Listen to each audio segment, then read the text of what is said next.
नमस्कार दोस्तों, कैसे हो आप सभी लोग। आशा करते हैं आप सभी लोग अच्छे होंगे और मस्त होंगे और अपने पढ़ाई में लगे हुए होंगे। तो दोस्तों देखिए, आज से हम एक नई सीरीज करंट अफेयर की चालू कर रहे हैं। डेली आप लोगों की 10 करंट अफेयर महत्वपूर्ण क्वेश्चन बताए जाएंगे, उसमें जो भी और मिसलेनियस भी बताए जाएंगे, जिससे आप लोग अपनी पढ़ाई को और अच्छे से कर सकते हैं और अपनी तैयारी को अच्छे से कर सकते हैं। आगामी जो भी परीक्षाएं होने वाली है, यूपी पेट की लीजिए, सुपर टेट लीजिए, कंप्यूटर ऑपरेटर, एएसआई, जो भी परीक्षाएं होंगी आपके लिए बहुत ही महत्वपूर्ण क्लास रहेगी। तो दोस्तों इसको डेली देखना ना भूलिएगा। तो आइए शुरू करते हैं आज का 10 महत्वपूर्ण करंट अफेयर। दोस्तों दैनिक करंट अफेयर आपका इसी फॉर्मेट में आपका रहेगा।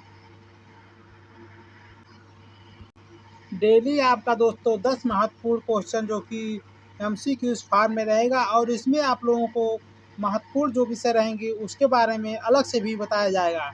चलिए दोस्तों, पहला क्वेश्चन आज का शुरू करते हैं। आज का पहला क्वेश्चन, हाल ही में किसे भारतीय रिजर्व बैंक का नया डिप्टी गवर्नर नियुक्त किया गया है? तो आरबीआई का नया डिप्टी गवर्नर किसे नियुक्त किया गया है, तो आप लोगों को बताना है। तो आरबीआई का नया डिप्टी गवर्नर आपका संजय मल्होत्रा को बनाया गया है। किसे बनाया गया है? संजय मल्होत्रा को बनाया गया है। आइए आरबीआई से संबंधित जो भी महत्वपूर्ण महत्वपूर्ण क्वेश्चन बनते हैं उसको देख लेते हैं। स्थापना की बात की जाए, इसकी स्थापना 1 अप्रैल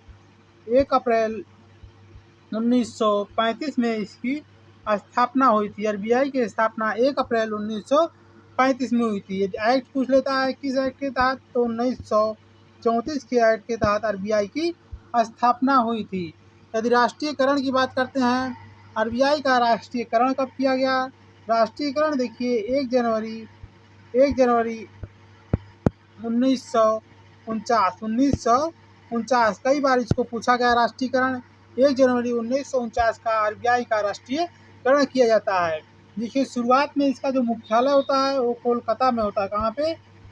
कोलकाता में इसका शुरुआत में मुख्यालय होता है, लेकिन 1937 के बाद इसका मुख्यालय आपका मुंबई में बना दिया था। कहाँ पे?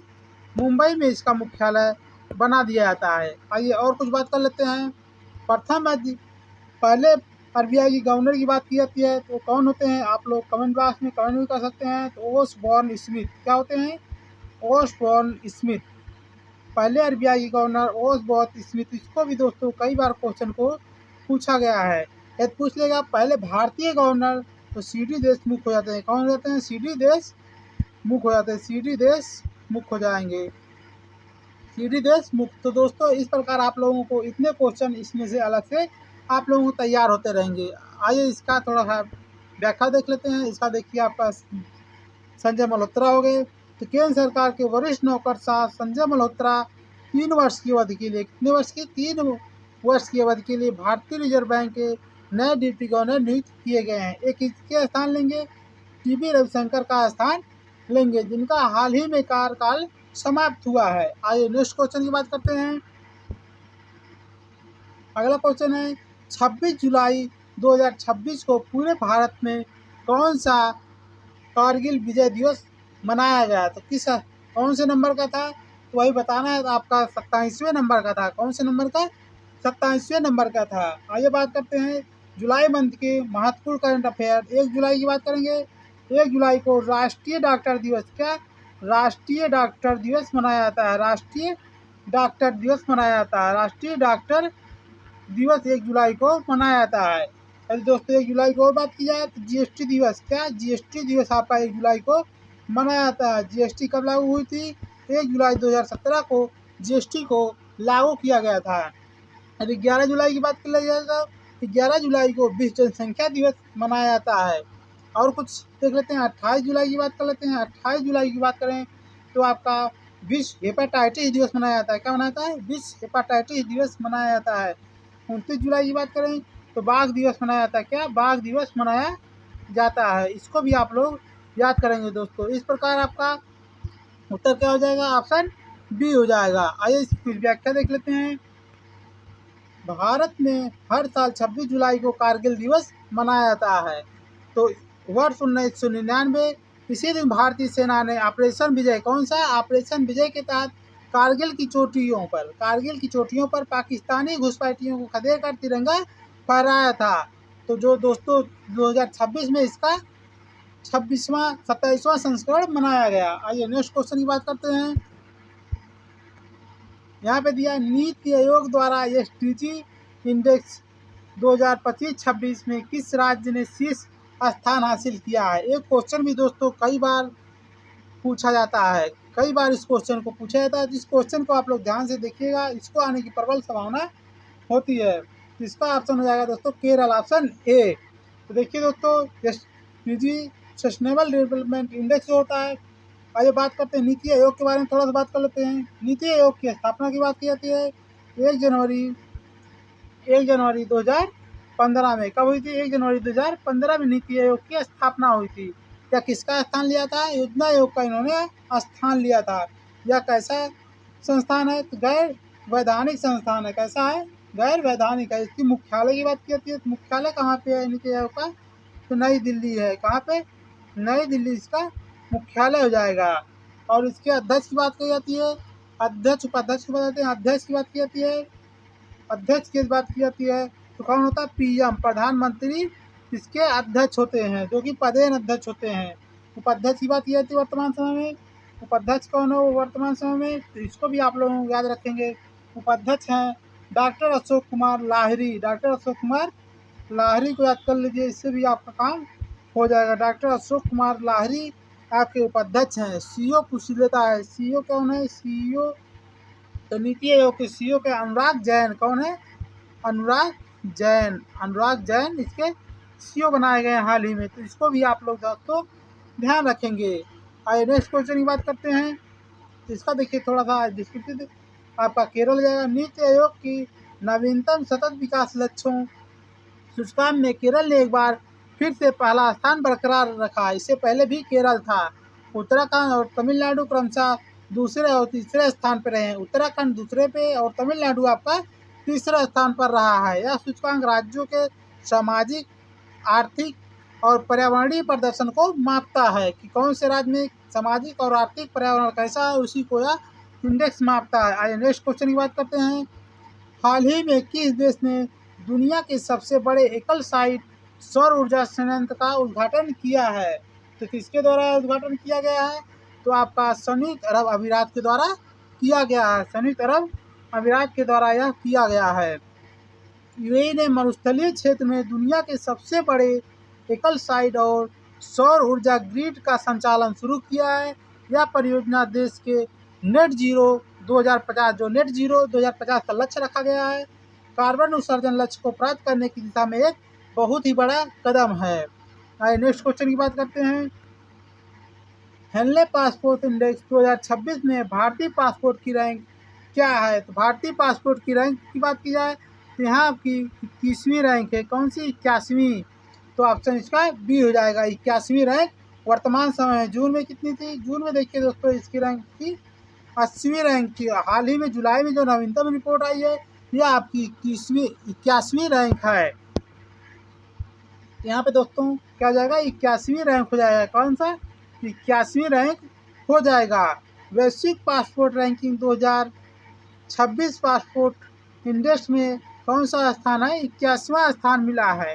भारतीय नागरिक अब बिना पूर्व वीजा या वीजा ऑन अराइवल के दुनिया के कुल 62 देशों में यात्रा कर सकते हैं। यदि पहले स्थान पर बात की जाए तो पहले स्थान पर सिंगापुर अभी भी बना हुआ है। आइए नेक्स्ट क्वेश्चन की बात करते हैं। राष्ट्रीय फिल्म पुरस्कार में किस फिल्म को सर्वश्रेष्ठ राष्ट्रीय फीचर फिल्म का पुरस्कार प्रदान किया गया है? दोस्तों राष्ट्रीय फिल्म पुरस्कारों की घोषणा हो चुकी है। इसके लिए हमने एक छोटा सा वीडियो बना दिया है, उसको आप लोग जाके देख सकते हैं। उसका डिस्क्रिप्शन बॉक्स में लगा देंगे, आप लोग आराम से देख सकते हैं। तो दोस्तों इसका उत्तर हो जाएगा आपका अट्टम। क्या हो जाएगा? अट्टम इसका उत्तर हो जाएगा। आइए मलयालम फिल्म कौन सी? मलयालम फिल्म अट्टम के प्रतिष्ठित राष्ट्रीय फिल्म पुरस्कार में सर्वश्रेष्ठ फीचर का गौरव प्राप्त हुआ है। इसी के साथ आनंद एकादशी में सर्वश्रेष्ठ पटकथा का भी पुरस्कार मिला है। आइए नेक्स्ट क्वेश्चन की बात करते हैं। भारत की पहली एआई संचालित डिजिटल लोक अदालत किस राज्य में शुरू की गई है? पहली एआई संचालित डिजिटल लोक अदालत किस राज्य में शुरू की गई है? तो आपका यहाँ उत्तर हो जाएगा राजस्थान। कहाँ पे शुरू की है? राजस्थान में शुरू की गई है। राजस्थान राज्य कानूनी सेवा प्राधिकरण द्वारा भारत की पहली डिजिटल इंटेलिजेंट एआई पर आधारित डिजिटल लोक अदालत की शुरुआत की गई है, जिसका उद्देश्य लंबित अदालती मामलों का त्वरित और सुलभ निपटारा करना है। आइए अगला क्वेश्चन की बात करते हैं। हाल ही में चर्चा में रहा उत्कर्ष 2.0 निम्नलिखित में से किससे संबंधित है? बहुत ही महत्वपूर्ण क्वेश्चन है दोस्तों, जिसको आप लोग याद करके रखेंगे। इसका उत्तर हो जाएगा आरबीआई की रणनीतिक रूपरेखा। जो उत्कर्ष 2.0 है यह आरबीआई की रणनीतिक रूपरेखा है। तो आरबीआई के बारे में आप लोगों को ऊपर बता दिए हैं। उत्कर्ष 2.0 भारतीय रिजर्व बैंक की मध्यम अवधि की रणनीतिक रूपरेखा है। किस मध्यम अवधि की रणनीतिक रूपरेखा है? इसका मुख्य उद्देश्य केंद्रीय बैंकों के विनियामक और पर्यवेक्षी तंत्र को मजबूत करना तथा डिजिटल वित्तीय समावेशन को बढ़ावा देना है। आइए अगले क्वेश्चन की बात करते हैं 9 नंबर की। संयुक्त राष्ट्र यूएन की रिपोर्ट के अनुसार वर्ष 2026 में वैश्विक आर्थिक विकास दर कितने प्रतिशत रहने का अनुमान है? तो कितने प्रतिशत रहने का अनुमान है? 2.8% रहने का अनुमान है। यह क्वेश्चन देखिए दोस्तों, उत्तर प्रदेश लोक सेवा आयोग के द्वारा पूछा जाता है और बाकी परीक्षाओं में जल्दी नहीं पूछे जाते हैं। आपके ग्लोबल पीसीएस में पूछे जाने की भी संभावना बनती है। जहाँ पे अच्छे लेवल का होता है वहीं पे क्वेश्चन पूछा जाता है। यहाँ पे देख सकते हैं, संयुक्त राष्ट्र के आर्थिक और सामाजिक मामलों के विभाग ने कहा है कि भू राजनीतिक तनाव और उच्च ब्याज दरों के कारण वर्ष 2026 में वैश्विक अर्थव्यवस्था की दर जो रहेगी 2.8 तक सीमित रह सकती है। तो यूएनओ के बारे में थोड़ा सा बात कर लेते हैं। यूएनओ के बारे में इसकी स्थापना की बात की जाए, इसकी स्थापना जो हुई थी द्वितीय विश्व युद्ध के बाद 24 अक्टूबर 1945 को हुई थी। कब हुई थी? 1945 को हुई थी। यूएनओ दिवस कब मनाया था? 24 अक्टूबर को यूएनओ दिवस मनाया था। मुख्यालय की बात की जाती है, इसका मुख्यालय आपका न्यूयॉर्क में है। कहाँ पे? यूएनओ का मुख्यालय आपका न्यूयॉर्क में है। शुरुआत में इसमें कितने देश थे जब ये बनाया गया? तो शुरुआत में इसमें 51 देश थे। कितने देश थे? 51 देश थे। इसको भी दोस्तों पूछा जाता है। वर्तमान में कुल कितने देश हैं? 193 देशों को इसमें शामिल किया गया है। यदि यूएनओ के कुल अंग की बात की जाती है, यूएनओ के कुल अंग आपके 6 अंग हैं। कितने अंग हैं? 6 अंग हैं इसके। आइए नेक्स्ट और अंतिम क्वेश्चन की बात करते हैं। वर्ष 2026 में आयोजित होने वाले 23वें राष्ट्रमंडल खेलों की मेजबानी कौन सा देश कर रहा है? तो राष्ट्रमंडल खेल दोस्तों चल भी रहा है। आपकी देखिए गोल्ड मेडल भी आ चुका है, जो कि वेट लिफ्टिंग में आया हुआ है। चलिए, इसका जो आयोजन चल रहा है आपका स्कॉटलैंड ग्लासगो में चल रहा है। कहाँ पे? स्कॉटलैंड ग्लासगो में इसका आयोजन चल रहा है। ऑस्ट्रेलिया के पीछे हटने के बाद देखिए, सबसे इससे पहले ऑस्ट्रेलिया इसकी मेजबानी करने वाला था। ऑस्ट्रेलिया के पीछे हटने के बाद 2026 के राष्ट्रमंडल खेलों की मेजबानी आधिकारिक तौर पर स्कॉटलैंड के ग्लासगो शहर को सौंपी गई। खेल बजट को नियंत्रित रखने के लिए इस बार स्पर्धाओं की संख्या को सीमित किया गया है। बहुत सी स्पर्धाओं को इस समय दोस्तों कराया नहीं जा रहा है। तो पहले ऑस्ट्रेलिया कराने वाला था, लेकिन उसके बाद स्कॉटलैंड के ग्लासगो में इसका आयोजन चल रहा है। भारत ने भी कई मेडल इसमें जीत चुके हैं। तो दोस्तों, इसी के साथ आज का जो 10 महत्वपूर्ण करंट अफेयर था आप लोगों का समाप्त होता है। और इसमें देखिए, अपने तरफ से जो भी हम अतिरिक्त जानकारी देते हैं, अपने तरफ से 100% सही देते हैं। जो भी अपना प्रयास रहता है, जो भी जानकारी दी जाए आप लोगों को सही जानकारी दी जाए।